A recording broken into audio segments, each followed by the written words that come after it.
Prime Minister Justin Trudeau and his Liberal government are riding high in the polls, at least when it comes to national numbers. But it looks like some regions might have moved past that honeymoon phase. CTV's Mercedes Stephenson and pollster Nik Nanos go cross-country for this week's Nanos on the Numbers. Nick, welcome back. Great to have you here. Today, we're going to have a look at how some of the parties are performing across the country since the election. Are they up? Are they down? Let's start with the national numbers, because that gives us a sense of everyone and everywhere. The Liberals, wow, up since Election Day. That's really interesting. They were at 39.5% for the election. They're up at 43.2% now. The Conservatives taking a bigger hit than the Liberals' gain, even from 31.9% during the election to 25.8% today. And the NDP looking pretty static. So when we take a step back and look at this picture, that Liberal honeymoon, it's still going. It's still going. And actually, the Conservatives have to look at numbers like this and be worried, because in the last federal election, everyone thought that 32% was the Conservative basement. Well, go figure. Fast forward, and now there's a new Conservative basement at 25.8%. So there are people that supported the Conservatives in the last election that right now have decided to park or support or give a tip of the hat to Justin Trudeau and the Liberals. Fascinating. Well, certainly they must be hoping that maybe the numbers look a little different for them regionally. Let's break that down and check it out, starting on the Atlantic coast. When we look at the Atlantic region here, not a lot of change. These numbers seem like how people voted on Election Day is pretty much still what they're thinking. Liberals have gone down by 0.2%. The Conservatives have gone down by 0.5%. No change in the NDP. So Atlantic Canadians, once they make up their mind, they've made up their mind. And they've made up their mind big. You know, the Liberals had a 40-point advantage in the last federal election. They still have a whopping 40-point advantage. So no significant change for any of the parties in Atlantic Canada, and it looks like the Atlantic Canadians are firmly in the red column, with the Conservatives a very distant second. Let's check out La Belle Province and see how Quebec is faring. Of course, this was a big battleground, especially between the Liberals and the NDP. They chose the Liberals, and they seem not only happy with that choice in Quebec, the numbers are going up. The Liberals up by 9.9% since the election.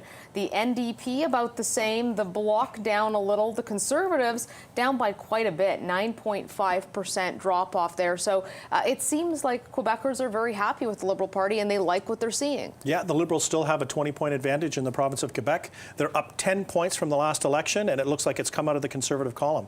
You know, we looked at those national numbers and the Conservative numbers starting to slide and the Liberal numbers being up marginally. Looks like a big part of that is in the province of Quebec, where Quebecers are drifting away from the Conservatives, and it looks like they're going towards the Liberals. Ontario, where we are taking a look at these numbers, the Liberals up again in Ontario.